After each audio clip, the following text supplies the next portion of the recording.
Alright, it's your boy. I'm on the wrong screen for a second.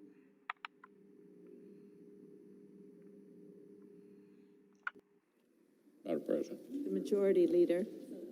I ask consent that further proceedings on the quorum call be dispensed with. Alright, there we go. There we go. Congress has returned to work this week to enact the 60th Annual National Defense Authorization Act into law. Yesterday, a bipartisan supermajority in the House voted to reapprove the conference report of this must-pass legislation. Today, the Senate will set up a final vote for tomorrow, Wednesday, for this chamber to follow suit. Soon, this important legislation will be passed into law. President Trump has rightly noted that this year's defense bill does not contain every provision that we Republicans would have wanted. I'm confident our Democratic colleagues feel the same way. Oh, we do. But that is the case every year. And yet for 59 consecutive years and counting, Washington has put our differences aside, found common ground, and passed the annual defense bill. Not once in 6 decades has a Congress let its differences prevent it from completing this work for our national security and our men and women who wear the uniform. This year's NDAA will continue our momentum in rebuilding and modernizing our armed forces. It will authorize the personnel, equipment, tools, and training we need to reinforce the national defense strategy and to deter great power rivals like China and Russia. It will cement our advantage on the seas, on land, in the air, in cyberspace, and in space. And the bill will help us continue to recruit, retain, and support the men and women who keep us safe. It provides a pay raise for the troops, improvements for military housing, child care, and more. So, Madam President, for the brave men and women of the United States Armed Forces, failure is simply not an option. All right, so right now, So when it's our turn in Congress to have their backs, failure is not an option either. the Indian National Defense Spending Bill, One more time, that's the bill, tomorrow. so we can basically fund the military. On another matter, on Who Sunday, oversee President things Trump for signed into law another historic bipartisan rescue package. It will provide major support to American families through what we hope will be the home stretch of our fight with the coronavirus. Congressional Republicans, Congressional Democrats, and President Trump's senior team had all worked together to pass hundreds of billions more dollars in urgent assistance to the people who need it most. This new law will set up a targeted second round of paycheck protection to save jobs. It will renew and continue federal programs that have helped laid-off workers endure the crisis. It will send more cash to households. It will invest billions in vaccine distribution so the success of Operation Warp Speed kills the pandemic as fast as possible, and much more. This bipartisan compromise was our shot at getting help to working families on the urgent timeline that they need. Once again, I want to applaud President Trump for signing the bill and getting this much-needed assistance into the pipeline. During this process, the President highlighted 3 additional issues of national significance he would like to see Congress tackle together. First, as he explained, the President would like further direct financial support for American households. Second is the growing willingness on both sides of the aisle to at least re-examine the special legal protections afforded to technology companies under Section 230 of the Communications Decency Act, including the ways it benefits some of the most prosperous, most powerful big tech firms. And the third subject, since every American, regardless of their politics, should feel the integrity of our democracy is beyond reproach, is exploring further ways to protect the sanctity of America's ballots while continuing to respect the federal government's limited role in standing behind state and local government who actually run elections. Those are the 3 important subjects the President has linked together. This week, the Senate will begin a process to bring these 3 priorities into focus. All right, so this is basically almost telling everybody. S3985. The clerk will report. Motion to proceed to S3985, a bill to improve and reform policing practices, accountability, and transparency. This is him telling everybody about the things Trump won't get done, and then we're going to see and be paying attention to it. Time until 1:15 be equally divided between the proponents and opponents of the bill, with the opponent time being controlled by Senator Paul or his designee, Further, upon the use or yielding back of that time, the Senate vote on passage of the bill, the objections of the President to the contrary notwithstanding. Finally, if passed, the motion to reconsider be considered made and laid upon the table with no intervening action or debate. Is there objection? Reserving the right to object. The Democratic leader. Well, thank you, Madam President. Now, the Senate is here this week for a rare holiday session to address two major issues: the President's veto of the annual defense bill and the effort to send $2,000 survival checks to millions and millions of American families, something Senate Democrats strongly support. The Senate should be in session to address both issues. There are only a few days left in this session. We should not adjourn until the Senate holds a vote on both measures, the NDAA veto override and the House bill to provide $2,000 checks for the American people. As we all know, the Majority Leader controls the schedule on the floor. So Leader McConnell holds the key to unlocking this dilemma. The solution is a simple one. Put both bills up for a simple up or down vote, and then let the chips fall where they may. Pretty much. I believe both measures will pass, as they should.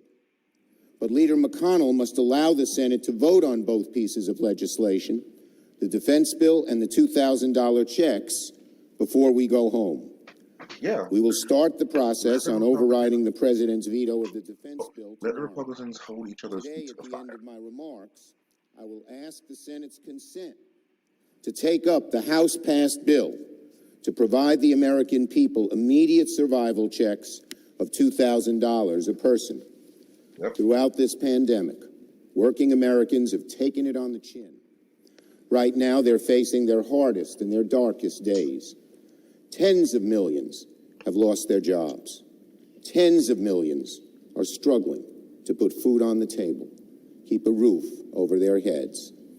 In the wealthiest nation on earth, modern-day bread lines stretch for miles down American highways. We ain't seen The bread lines fastest like way this since to the get Great money Depression. into Americans' Why? pockets is to send some of their tax dollars right back from where they came.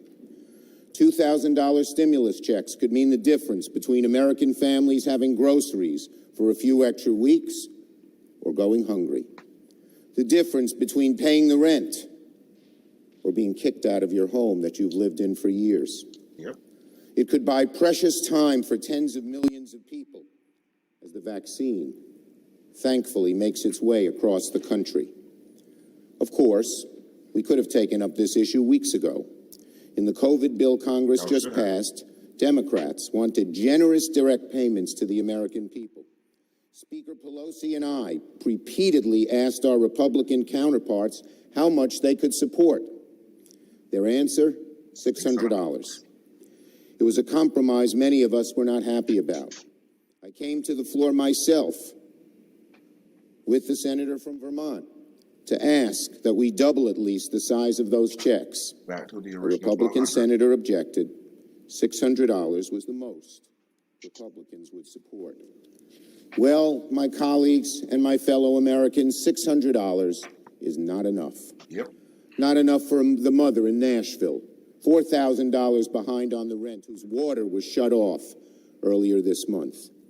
Not for the medical receptionist in Macomb, $2,100 behind on the rent, whole electricity shut off in September on her son's third day of virtual kindergarten.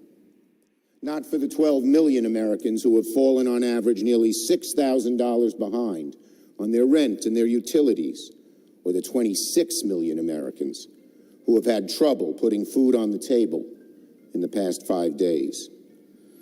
$600, nope, it's not enough.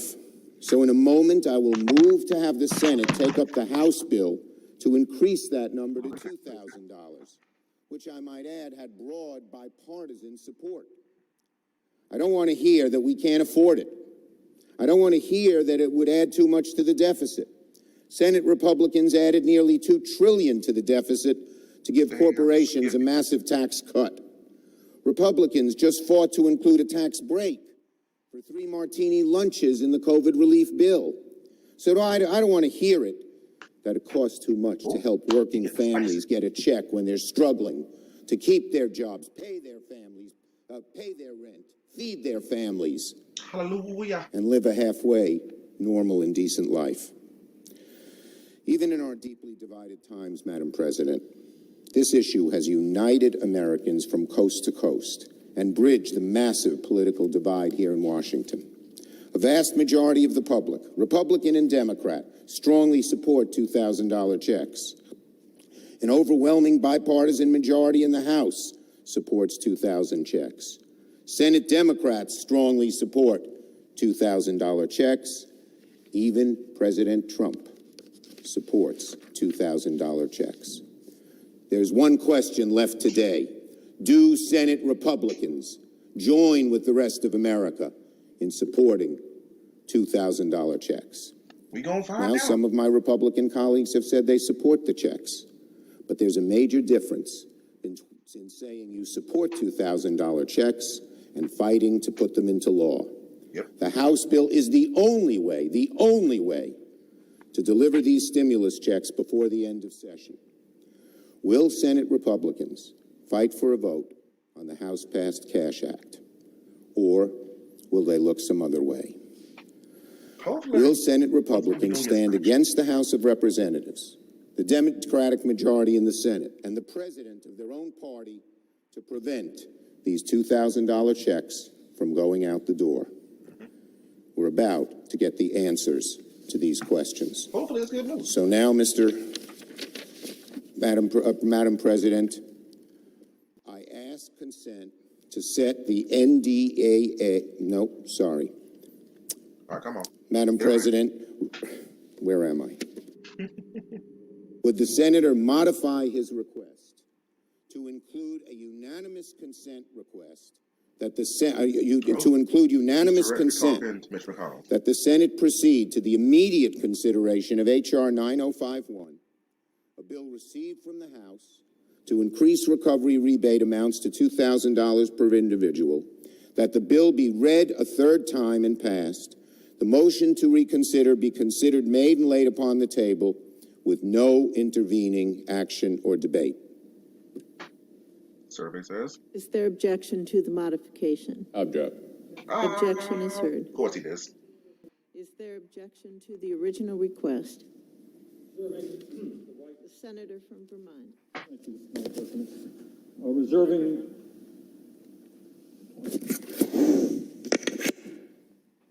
Reserving the right to object.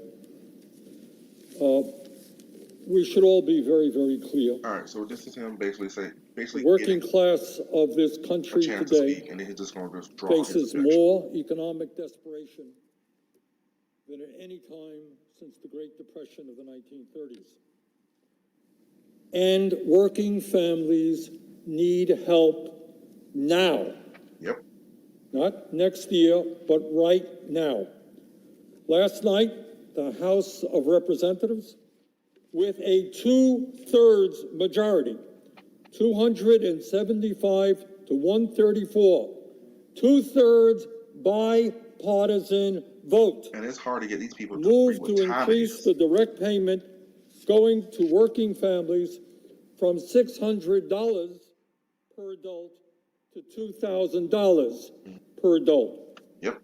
The House did the right thing. They sure I did. congratulate them, and now it is time for the Senate to step up to the plate Ooh, it's going to be rough. and do what the working families of this country overwhelmingly want us to do. Yep. Madam President,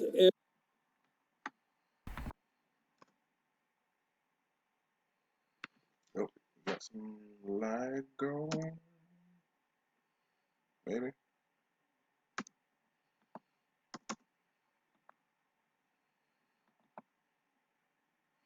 Give us 1 second here, peeps.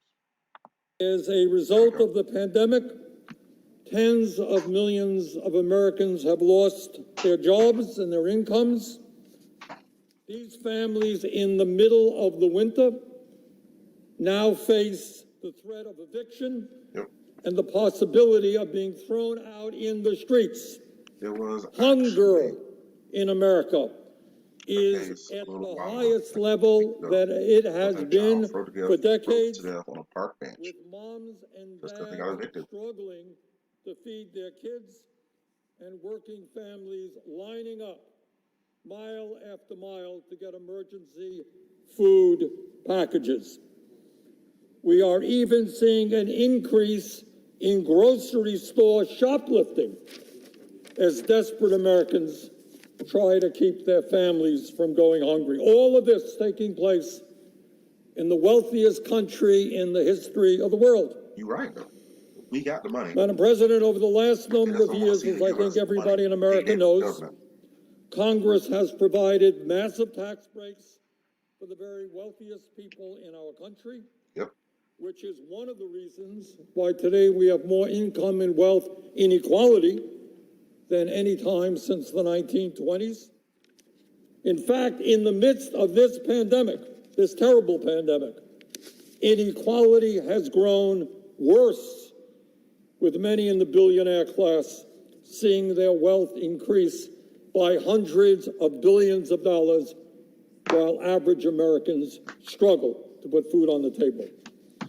Congress has given huge tax breaks to large corporations so that some of the most profitable and largest corporations in America today pay zero in federal income taxes.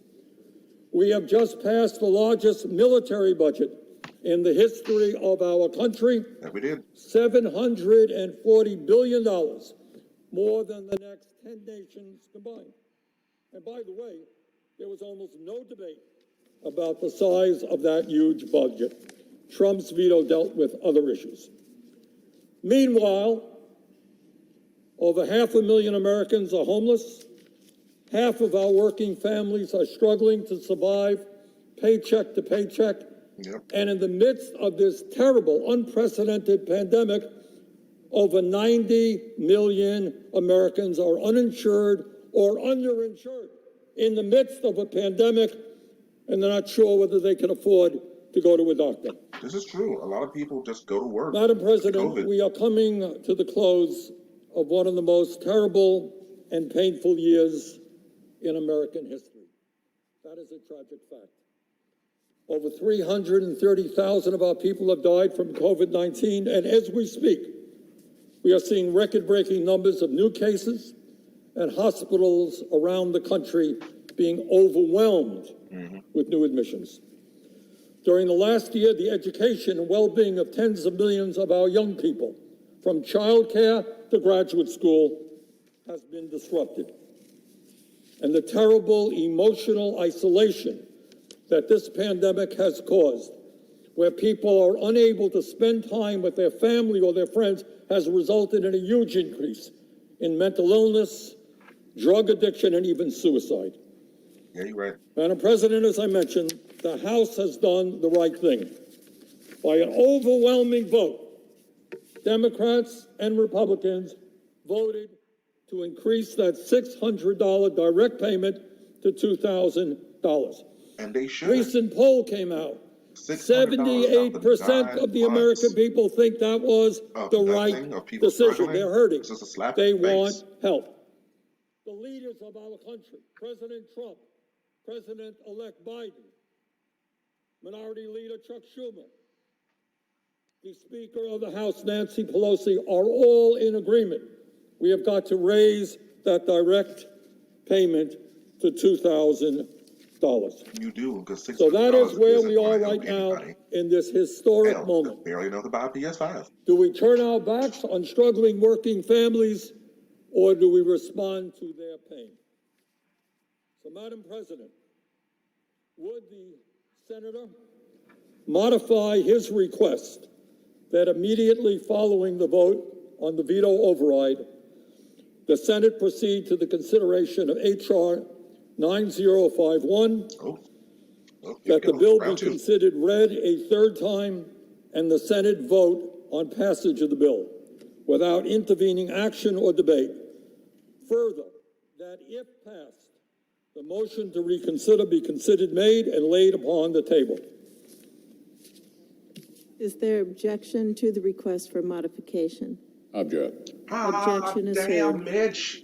Is there objection to the original? I object. Objection is heard. Under the previous order, the Senate will be in a period of Mitch, morning what are you recess, with doing? senators permitted to Are you speak trying therein to lose for in up to Georgia? 10 minutes each. Oh, I'm sorry, Frank. It seems like this man is trying his damnedest to lose. Like Donald Trump, the person who y'all bet the whole house on, is saying 2,000 a pop. This is And our historic moment. We can see the Mitch, suffering what are you doing? across our country. We can see I'm how not even a desperate people Republican, are. and I can see We can see how how during this politically holiday damaging this is. season, the people are But looking at the a prospects. week In the before the words runoff of election, Tony Fauci, there's no way. where the worst may be ahead of us for these families. The worst may yet to have been actually inflicted upon families in our country. And yet the Republicans are refusing to allow for a vote on giving each individual $2,000 in order to make it through the rest of this All right, pandemic. I think this is where we're going to pay off, because let me just pause it. Because, all right, so Mitch McConnell is the gatekeeper.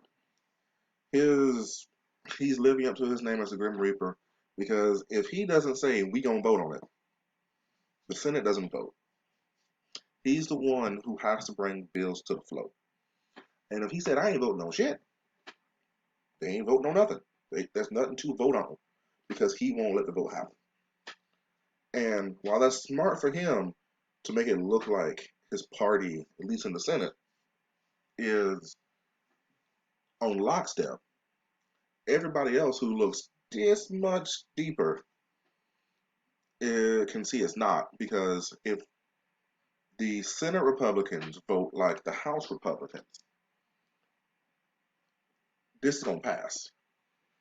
And as they said before, the House had a 2/3 majority vote, which in itself is a veto-proof vote. So, if the Republicans actually get to say what they want to say, and Mitch McConnell doesn't basically put them on a gag order, the probability of this passing probably goes to somewhere around 75%. But as long as Mitch McConnell says, I ain't voting, we ain't, what was that? We ain't voting, there's nothing to vote on. And that's where we stand right now. Mitch McConnell is single-handedly torpedoing people getting $2K a month. And that is what it is. All right, I'm about to sign up. All right, that is what it is, peeps. Wash your hands, wear a mask, be kind to each other. And oh, by the way, please like and subscribe. Trying to get to 100 followers. Each follower helps. Thank you very much.